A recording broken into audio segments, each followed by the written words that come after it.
우리는 성경을 종종 읽다가 한 단어에 꽂힐 때가 있습니다. 성경을 읽다가 이 단어를 그냥 지나칠 수 없는 단어를 만날 때가 있고, 또 어떤 구절을 만날 때가 있습니다. 어떤 구절을 그냥 지나치기에는 너무 마음에 하나님께서 주시는 감동이 있어서 그냥 그 문장을 지나칠 수 없어서 오랫동안 간직하게 되는, 그리고 좀만 지나도 내 뇌리에서 지나가지 않는 구절을 만날 때가 있습니다. 오늘 본문의 말씀은 올해 초에 제가 성경을 읽다가 저의 마음에 한동안 머물렀던 말씀의 구절입니다. 그리고 언젠가 설교할 기회가 된다면 이 말씀 함께 나누면 좋겠다라는 생각이 들었던 말씀인데, 오늘 함께 나누게 되어서 너무나도 감사를 드립니다. 본문의 말씀은 요셉이 애굽의 총리가 된 이후에 애굽과 가나안 땅에 기근이 오래되면서 이를 계기로 하나님께서 요셉과 그의 아버지인 야곱과 그의 형제들을 다시 만나게 하시는 하나님의 섭리의 과정을, 그 배경을 하고 있습니다. 오늘 본문을 보면 기근이 심하여서 야곱에게 그의 아들들과 함께 기근이 찾아와서 곡식이 바닥을 보이자 아들들에게 1절로 2절 말씀에 이렇게 다그치듯이 말씀을 하고 있습니다. 그때 야곱이 애굽에 곡식이 있음을 보고 아들들에게 이르되 너희는 어찌하여 서로 관망만 하느냐. 야곱이 또 이르되 내가 들은즉 저 애굽에 곡식이 있다 하니 너희는 그리로 가서 거기서 우리를 위하여 사오라. 그리하면 우리가 살고 죽지 아니하리라.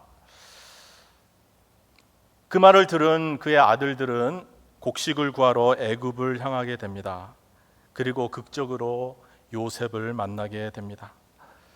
그 연유로 인해서 그의 가족들은 총 70여 명이 되는 그 가족들이 가나안 땅에 있으면은 기근으로 언제 죽을지 모르는 그런 상황에 있었지만, 하나님께서 주신 은혜로 말미암아 애굽으로 이주하여서 소위 말해 한동안 애굽에 요셉이 총리로 치리하는 동안 정말 잘 먹고 잘 살았습니다. 그래서 큰 민족을 이루는 은혜를 얻게 되는 배경을 하고 있습니다. 이것은 일찍이 아브라함에게 하신 언약의 말씀이기도 합니다. 이 하나님의 거대한 일, 가나안 땅에서 한 가족이, 아브라함과 이삭과 야곱이 본토 고향의 땅을, 갈대아 우르 지역을 떠나서 타향살이를 오랫동안 3대에 걸쳐서 하다가 하나님의 은혜로 애굽으로, 큰 나라로 이주하게 되었죠. 이주하게 되면서 그에게, 아브라함에게 허락한 언약의 말씀, 내 아들 이삭을 통해서 큰 자손이 번성하리라 라는 그 언약의 말씀을 이루는, 그것이 바로 애굽에서의 생활입니다. 어떻게 해서 가나안 땅에서 애굽으로 향하게 되었는가, 하나님의 섭리를 이야기하고 있는 내용이기도 합니다. 그 하나님의 거대한 흐름, 역사의 물줄기에, 그것에 오늘 본문에 보면 야곱의 한마디, 아주 작은 한마디로부터 시작되는 것을 볼 수가 있습니다. 그것은 서로 얼굴만 쳐다보고 있는 아들들에게, 야 너희들 이러다 우리 죽겠다, 저 애굽에 가서 먹을 것 좀 사오너라, 요 한마디가 결국은 잃어버렸던 요셉을 만나는 극적인 계기가 되었고, 그 작은 한마디가 히브리 민족의 발단이 되는 초석이 된, 아주 그냥 지나칠 수 없는 한마디가 되었습니다. 어떻게 보면 정말 그냥 지나갈 수 있는 한마디지만 그 한마디 때문에 그들의 역사가 바뀌었던 것이죠. 기상과학 용어로 이런 말이 있습니다. 나비 효과라는 단어가 있습니다. 나비 효과. 이 단어는 1972년 미국 과학진흥협회에서 실시되었던 강연회가 있었습니다. 그 강연의 제목은 브라질에서 나비가 날개짓을 하면 텍사스에서 토네이도가 일어날까라는 주제로 강연이 열렸다고 합니다. 아마존 유역에서, 브라질의 아마존 유역에서 나비들이 날갯짓을 하면 그것이 어떤 기후의 파장을 일으켜서 그것이 기후의 변화를 일으키는데, 결국에는 미국의 큰 토네이도가 멕시코만에 도착할 때 그 영향을 끼치게 된다는 것이죠. 그래서 이것은 아주 작은 차이, 아주 미세한 변화가, 또 사소한 사건이 추후에는 엄청난 결과로 파장을 일으키게 되는 현상을 일컬어 나비 효과라고 말합니다. 마치 굶어 죽게 된 야곱이, 야 이러다 우리 굶어 죽겠다, 저기 애굽에 곡식이 많다 하니 거기 가서 곡식을 구해오너라 라고 이 아주 그냥 지나칠 수 있는 이 작은 한마디가 이스라엘 백성들을, 야곱의 그 가족들을 살리는 한마디가 되었고, 또 하나님의 거대한 히브리 민족을 형성하는 귀한 계기가 되었다. 다시 말하면 구약시대 때 하나님의 구원 역사의 큰 단초가 되는 사건이 바로 이 한마디, 야곱의 한마디가 되었다. 즉 나비 효과를 불러일으켰다라는 것입니다. 하나님께서는 지금도 하나님의 계획을 이루어 가십니다. 하나님의 구원 사역은 멈추는 법이 없습니다. 지금도 하나님께서는 하나님의 일을 하고 계시고, 또 지금도 하나님의 나라는 정체됨 없이 진행하고 있는 줄 믿으시기 바랍니다. 하나님의 계획은 지금도 실패함 없이 추진되고 있고, 그분의 계획대로 끊임없이 움직이는 역사를 앞으로 향해 가고 있음을 믿으시기 바랍니다. 이 하나님의 구원 역사를 위하여, 하나님의 계획된 일을 이루기 위해서 하나님께서는 한 사람을 통하여, 혹은 한 공동체를 통하여 하나님께서는 그 일을 성취해 나간다는 사실도 믿어야 될 줄 믿습니다. 오늘 본문에 보면 하나님의 거대한 일을 진행하기 위해서 야곱의 작은 한마디를 사용하셨고, 또 그 말에 힘을 더해서 그의 아들들이 움직임으로 해서 하나님의 거대한 일을 진행하신 것을 볼 수가 있습니다. 야곱도 자기가 한 그 말이 앞으로 일어날 큰 파장을 일으킬 그런 일이 될런지 아마 몰랐을 것입니다. 그냥 우리가 죽게 되었으니까 야, 뭐 좀 해봐야 되지 않겠냐, 내 가족들을 위해서 곡식을 좀 구해야 되지 않겠냐라고 한 말이 나중에는 어떻게 됐습니까?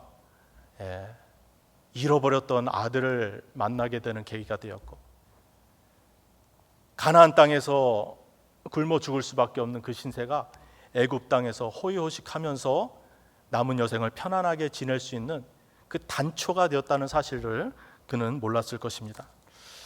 이와 같이 하나님께서는 그냥 지나칠 수밖에 없는 한마디조차도 사용하시는 하나님. 그래서 우리가 이 세상을 살아가면서 우리의 생활 가운데, 우리의 말 한마디 한마디 가운데, 내가 겪는 사소한 일 가운데 이것이 어떻게 발전이 돼서 하나님의 큰 일을 이룰지는 아무도 모르는 일이죠. 그러므로 하나님의 역사는 기이한 일이고, 우리는 이 세상의 삶을 그냥 무관심하며 사소하게 지나칠 수 없는 바로 이유가 여기에 있습니다. 예수님의 말씀을 듣기 위해서 많은 군중들이 모였습니다. 너무나 오랫동안 먹지 못하였기 때문에 예수님께서는 굶주려 있는 군중들을 위해서 먹을 것을 마련해 주기 위해서 너희들 중에 먹을 것이 있느냐라고 했을 때, 제자를 통해 한 소년이 작은 떡덩이 5개와 작은 물고기 2마리, 소년의 한 끼 식사 정도 되는 것을 제자의 손에 들려 예수님께로 가져왔습니다. 아무 의미 없는 음식이죠. 이 수많은 군중이 굶주려 있는데 아마 이 소년은 이 음식을 드리면서 우리도 배고픈데 우리 예수님 얼마나 배고플까, 예수님이나 드세요 라고 드렸을지도 모르겠습니다. 아주 보잘것없는 음식이죠. 그런데 아무 없는 적은 양의 식량이었지만 모두의 예상을 뒤엎는 기적이 일어났습니다. 장정 5천 명을 배불리 먹이고도 12광주리가 남는 기적이 일어난 것입니다. 제일 놀란 사람은 누구였을까? 그 소년이 아니었을까? 자기가 드린 이 음식으로 인해 이 기적을 우리가 다 같이 체험했다는 것, 자부심도 느꼈겠죠. 그런데 이 음식을 드리면서 그것을 예상했을까요? 아마 예상하지 못했을 것입니다. 근데 더 엄청난 일은 이 사건으로 인해서, 자기가 드린 이 식량으로 인해서 예수님이 누구이신가? 예수님은 하나님의 아들이심이 증거되었다는 것이죠. 자신은 작은 식량을 주님께 그냥 드렸을 뿐인데 그것이 발전되어서 저분이 하나님의 아들이시구나, 믿음이 연약한 사람들에게 확실한 믿음을 갖게 하는 그 계기를 누가 마련해 주었습니까? 이 소년이 마련해 주었다는 것이죠. 다시 말하면 하나님의 위대한 복음 사역에 이 소년이 사용되었다는 것입니다. 과연 그것을 원했을까? 본인이 원하여서 이 음식을 드리면 우리 예수님이 하나님의 아들 되심이 확실히 증거될 거야, 이런 바람을 가지고 드렸을까? 저는 그렇게 생각하지 않습니다. 그는 그냥 선의로 드린 작은 하나의 행동이 예수님께서 만지시고 하나님께서 역사하시니까 복음의 비밀을 전하는 메시지가 되었다는 것이죠. 이것이 우리의 삶이 아닌가 싶습니다. 우리 성도님들 함께 이 세상을 살아가면서 나는 그냥 선한 의지로 어느덧 나에게 어떤 생각이 나서, 또는 이런 기도의 제목이 생각이 나서 그냥 기도하고, 누구에게 하고 싶은 말이 있어서 하고, 또 누구에게 또 누구와 함께 교제하고 싶어서 얘기하는 중에 별 의미 없이 그냥 지나간 말인데, 그것을 경험하는 사람들이, 그것을 함께 이야기를 나누는 사람들이, 혹은 그 기도의 대상이 되는 사람들이 하나님의 역사를 경험하고 삶이 변화되고 교회가 변화되고 하나님의 나라가 확장되고, 이런 일들이 우리의 사소한 말 한마디, 그리고 우리가 의미를 두지 않는 한 행동으로부터 나올 수 있다는 사실을 우리가 깨닫게 되는 것이죠. 마치 이것은 나비 효과와 같습니다. 우리는 특별한 의미를 갖지 않더라도 그것이 하나님께서 행하시는 구원의 역사의 큰 물줄기 가운데 하나님께서 역사하시는 하나의 도구로 될 수 있다라는 사실을 우리는 믿기를 간절히 축원드립니다. 작은 야곱의 한마디, 작은 소년의 하나의 행동이 하나님께서는 귀한 역사를 일으키시는 귀한 계기로 삼았다는 사실을 보게 됩니다. 내가 이렇게 한들 뭐가 달라지겠어? 나같이 작은 사람이 이렇게 한들 뭐가 큰 유익이 있겠는가? 우리는 보통 그렇게 생각합니다. 그런데 우리가 이 시간 기억해야 될 것은 작은 날개짓이 앞으로 어떠한 큰 일을 야기시키게 될는지는 아무도 모른다는 것입니다. 우리의 작은 한 행동과 한마디를 통해서 하나님께서 어떻게 큰 일을 행하실지는 아무도 모른다는 사실을 우리는 기억해야 합니다. 야곱이 그의 아들들에게 한 말, 너희는 어찌하여 서로 관망만 하느냐, 뭔가 좀 해봐라 라고 이 한 말이 남자로서 많은 식소를 거느린 가장으로서 이 당시에 야곱의 가족이 한 70여 명이 됐다라는 것을 보게 된다면, 그 당시에 그의 12아들이 다 결혼을 해서 그들에게도 자녀가 있었다는 것을 볼 수가 있습니다. 이와 같이 너희들도 아내가 있지 않느냐, 너희들도 자식이 있지 않느냐, 좀 책임감을 가지고 한번 뭔가 좀 해봐라 라는 의미겠죠.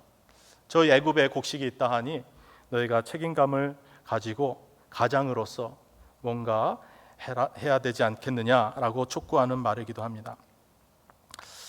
바벨론의 포로로 잡혀간 유다 백성들이 바벨론이 멸망하고 그 자리를 페르시아 제국이 이어서 통치를 하게 되었습니다. 이스라엘 백성들은 여전히 바벨론에 이어서 페르시아 제국의 포로 생활을 하고 있을 때였습니다. 근데 하나님의 은혜로 왕비가 유대인이 된 것입니다. 에스더라는 유대인이 왕비가 되었습니다. 근데 어느 날 외삼촌이 삼촌 모르드게가 사람을 불러서 전가를 보냈습니다. 우리 유대인이 멸절되게 되었다. 저 하만이란 자가 우리 민족의 씨를 말리려고 한다. 내가 유대인으로서 우리 민족을 구원할 수 있는 이때를 위해서 내가 왕비에 오른 것이 아니겠느냐?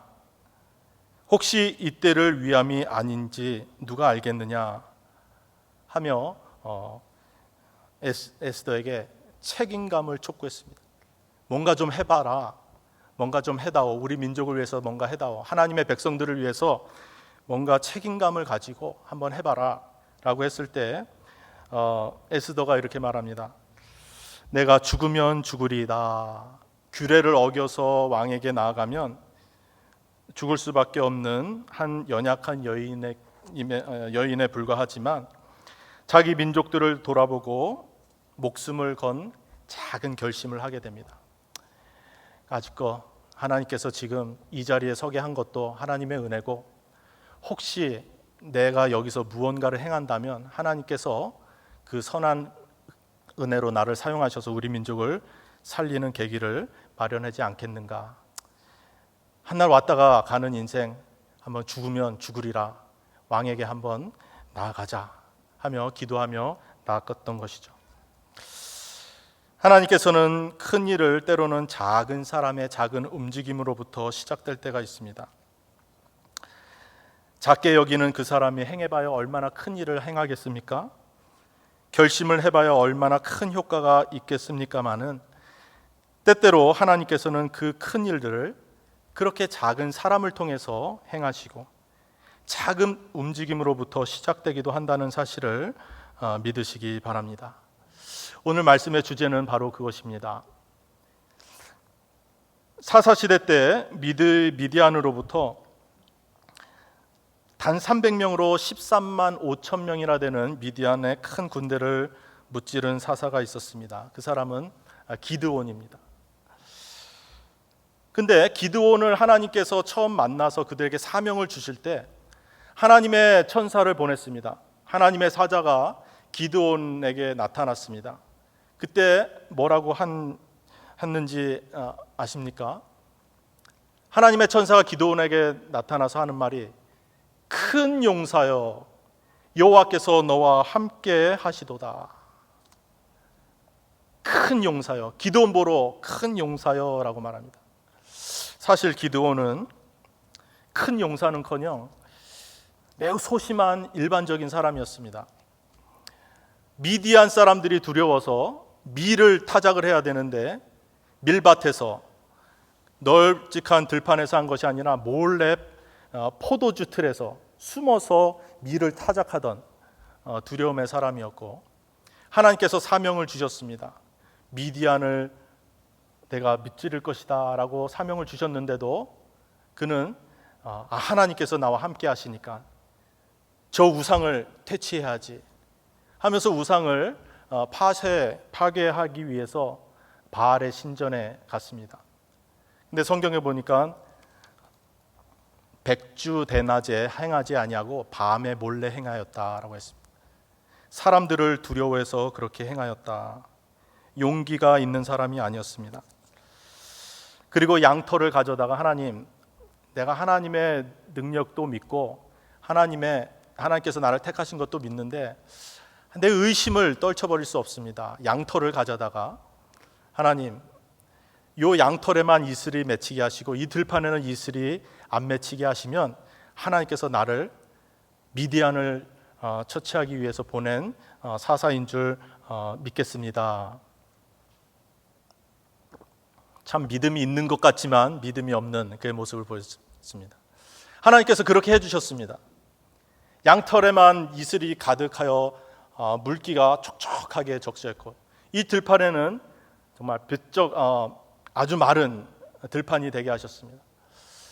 그러면은 기드온이 좀 믿을만한데 그 믿음이 없이 의심을 떨쳐버릴 수가 없었습니다. 그래서 하나님, 한 번만 더 용서 주시고 제 말을 한번 들어주세요. 이번엔 반대로 이 양털을 밖에다 내놓을 테니까 이 양털에는 이슬이 맺히지 않게 도와주시고 해주시고 이 들판에는 이슬이 여전히 맺게 해주십시오. 하나님께서 그것도 들어주셨습니다. 그래서 이튿날 가보니까 아주 바짝 마른 양털이 되어 있고 여전히 들판에는 이슬이 맺혔습니다.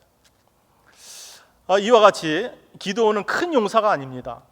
두려워하는 사람이었고 의심이 많은 사람이었고 하나님이 나와 함께 하심을 알고서도 하나님을 시험했던 연약한 사람이었습니다.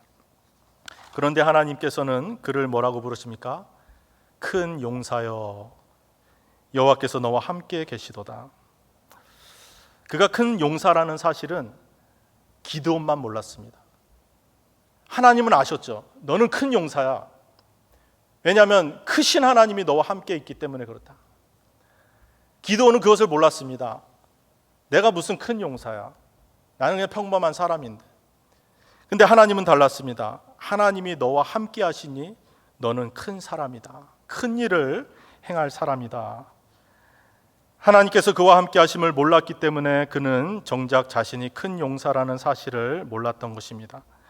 자신의 가치를 몰랐던 기드온은 행동하기를 주저했던 것이죠. 담대함을 낼 수가 없었던 것입니다. 내가 이 일을 행하면, 내가 이 말을 하면, 내가 군중들을 동원해서 미디안을 대항하면 내가 해를 받지 않을까? 혹시 지금도 어려운 우리 민족이 더 어려워지지는 않을까? 두려움에 가득한 기드온이었습니다. 그러나 하나님께서는 큰 용사여, 하나님께서 너와 함께 하시지 않느냐, 용감하라, 담대하라 라고 그의 가치를 인정해 주셨던 것입니다. 모세도 마찬가지입니다. 모세가 홍해 앞에서 두려움에 떨고 있습니다. 앞에는 홍해가 막혀 있고 뒤에서는 애굽의 군사들이 달려오고 있습니다.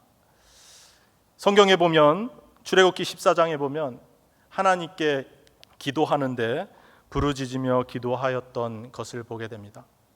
그런데 하나님께서 그 모세에게 하신 말씀이 무엇인지 아십니까? 출애굽기 14장 15절로 16절 말씀, 여호와께서 모세에게 이르시되 너는 어찌하여 내게 부르짖느뇨? 너는 어찌하여 내게 부르짖느뇨? 이스라엘 자손을 명하여 앞으로 나가게 하고 지팡이를 들고 손을 바다 위로 내밀어 그곳으로 갈라지게 하라. 이스라엘 자손이 바다 가운데 육지로 행하리라. 하나님, 뒤에서는 애굽 군대가 우리를 죽이려고 쫓아오고 앞에는 홍해가 가로막혀 있고 이 백성들을 나를 원망하여 나를 죽이려고 합니다. 어떻게 좀 해보십시오라고 하나님께 부르짖었습니다. 그때 하나님께서 하시는 말씀입니다. 너는 어찌하여 부르짖느냐? 그럼 기도 말고 행할 것이 있다는 말입니까? 아니면 기도하지 말라는 겁니까? 하나님께서 하시는 말씀이 참 아이러니합니다. 기도하는 모세에게 너는 어떻게 지금 부르짖고만 있느냐라는 것입니다. 이것은 기도하는 모세에게 더 이상 기도하지 말라라고 한 것이 아니라 이스라엘 자손을 명하여 앞으로 나아가게 하라. 저 홍해를 앞에 두고 여호와의 지팡이를 가지고 그 기적을 베풀었던 그 지팡이를 가지고 홍해로 나아가라. 그것으로 홍해를 갈라지게 하라라는 겁니다. 다시 말하면 지금은 기도만 할 때가 아니다. 움직일 때다. 기도만 할 때가 아니라 믿음으로 행동할 때다라는 것입니다. 우리가 주님 앞에서 생활할 때, 주님의 귀한 일을 앞두고 혹은 우리가 생활할 때 혹시 기도만 하고 있지 않습니까? 우리가 기도할 때가 있는가 하면 기도를 하면서 움직일 때가 있다는 것이죠. 기도를 하면서 행동할 때가 있다는 것입니다. 우리는 기도할 때가 있는 것 같이 믿음으로 행동할 때가 있다는 사실을 알아야 합니다. 행동할 때 기도만 하고 있다든지, 기도해야 될 때 기도하지 않고 행동만 한다든지, 이렇게 해서는 안 된다는 사실입니다. 저는 이 창세기 42장 말씀을 보면서 저를 돌아보게 되었습니다. 내가 하나님 앞에서 가든 교회에서 부목사라는 타이틀을 받아서 사역을 시작한 지도 몇 년이 지났는데 하나님께서 이 말씀을 내게 주시면서 꼭 내게 주시는 말씀과 같았습니다. 너는 어찌하여 서로 관망만 하느냐? 하나님께서 움직이시는 교회, 하나님께서 사랑하시는 그의 백성들을 더 부흥시키시기를 원하시고, 더 역사하시기를 원하시고, 더 하나님께서 더 축복하시기를 원하시는데 마치 에스더와 같이 이때를 위해서 너를 그 자리에 있게 한 것이 아니냐. 마치 야곱에게 하나님께서 야곱의 입을 통해서 제게 말씀하시는 것 같았습니다. 너는 어찌하여 관망만 하느냐? 내가 움직여야 될 때가 아니냐. 우리 성도님들에게 혹시 이 시간 비록 작은 저의 입술을 통해서 여러분들에게 혹시 주시는 말씀이 아닌가도 싶습니다. 지금은 기도할 때인가? 기도하면서 움직여야 할 때인가? 마냥 부르짖을 때 부르짖어야만 할 때인가? 아니면 기도하면서 내가 행할 것을 행해야 할 때인가? 하나님께서는 지금도 우리 성도님들을 통해서 일하기를 원하시고 우리 성도님들의 작은 움직임을 통해서 하나님께서 그것이 나비 효과가 되어서 어떤 큰 일을 벌이실지도 모른다는 사실을 저는 믿기를 원합니다. 우리 성도님들 교회를 바라보면서 여러분의 가정을 바라보면서 여러분들의 직장과 여러분들의 여러 가지 사회 환경을 바라보면서 안타까워하는 부분들이 아마 있을 줄 압니다. 그것의 변화를 원한다면 무엇이 필요하겠습니까? 먼저 기도가 필요하겠죠. 기도만으로는 안 된다는 것입니다. 기도하고 움직여야 된다는 사실을 믿으시기 바랍니다. 하나님께서 모세에게 말씀하십니다. 너는 왜 내게 부르짖기만 하느냐? 지팡이를 가지고 나아가라. 그 지팡이는 어떤 지팡이입니까? 하나님께서 함께 하시는 기적을 베풀어 주셨던 그 지팡이를 가지고 일컬어 말합니다. 여러분들에게 하나님께서 언제 역사하셨습니까? 무엇을 통해서 역사하셨습니까? 과거에 하나님께서 여러분들의 무엇을 통하여서 일하셨습니까? 그것을 다시 붙잡아야 될 줄 믿습니다. 그것을 다시 붙잡고 주님의 이름으로 다시 움직여야 될 때인 줄 믿습니다. 그것에 하나님이 함께 계십니다.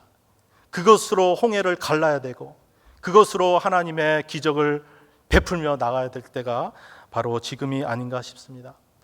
사랑하는 성도님들, 나비 효과를 기억하시기 바랍니다.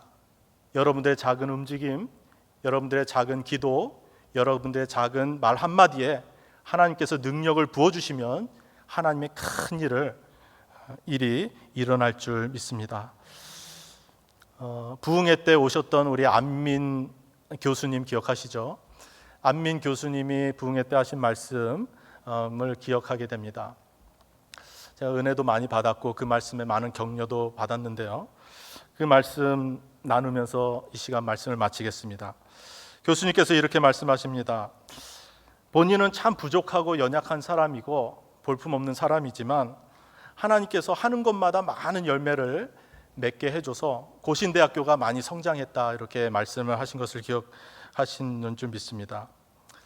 본인은 총장으로서 열심히 일을 할 때 딱 두 가지 생각한다고 하였죠. 그 두 가지에 부합되면 무조건 밀고 나간다는 것입니다. 주저함 없이 그냥 하면은 하나님께서 다 책임지시고 열매를 맺게 해주셨다. 그것은 딱 두 가지 자신에게 묻는데, 그것은 이 일이 곧 하나님의 영광이 되겠는가? 내 머릿속에 떠오른 아이디어, 그리고 내게 주어진 책임감으로 하는 이 일이 내가 할 일인가 하면 안 될 일인가를 판가름할 때 첫 번째 물어보는 조건은 이 일은 곧 하나님의 영광을 위한 일인가? 그걸 패스하면 다음 물어본다고 합니다. 두 번째, 이 일이 영혼을 살리는 일인가? 이 두 가지 물음에 예스라는 대답을 얻으면 무조건 한다는 것입니다. 하나님의 영광을 위한 일인가? 영혼을 살리는 일인가? 그러면 주저함 없이 그냥 해버린다는 것입니다. 그러면 그 일에 하나님께서 역사하셔서 정말 기대하지 못했던 큰 역사들을 이루시면서 그 총장의 역할을 잘 감당하게 했다. 우리 성도님들 기억나시는 줄 압니다. 그것을 저는 이제 메모해 놨습니다. 나도 앞으로 주님의 일을 행하면서 혹은 내가 주님 기도하면서 떠오른 일이 긴가민가 할 때 이 두 가지 제목을 가지고 나에게 자문하면서 일을 해야겠다라고 생각한 적이 있습니다. 그렇습니다. 하나님께서 여러분들에게 아이디어도 주시고 좋은 생각도 주시고 또한 교회에서 귀한 직분도 주셔서 해야 할 일을 주시고 일꾼으로서 부르신 줄 믿습니다. 주님의 일을 행하면서 혹은 하나님께서 주시는 아이디어를 가지고 행할 때 이것이 과연 주님의 일인가 아니면 나의 생각인가 주저할 때가 많죠. 그럴 때 이렇게 안민 교수님처럼 한번 자문하시고 행하시면 좋을 것 같습니다. 이 일이 하나님의 영광을 이루는 일인가? 이 일을 함으로써 하나님께 영광이 되겠는가? 이 일을 통해서 영혼을 살리는 일이 되겠는가? 이 두 가지 물음에 예스라는 답을 얻게 된다면 주저하지 마시고 행하시는 성도님들 되시기 바랍니다. 하나님께서 그 일에 역사하셔서 오늘 말씀의 제목처럼 어찌하여 서로 관망만 하느냐, 이것이 변하여서 하나님께 쓰임받고 움직이는 성도, 용기 있는 성도, 적극적으로 믿음으로 행하는 성도로서 여러분들을 통해서 하나님의 나라가 정말로 크게 확장되고 하나님께서 기뻐하시는 일들이 더욱더 많아지는 귀한 일을 감당하시는 우리 성도님들 되기를 간절히 축원드립니다.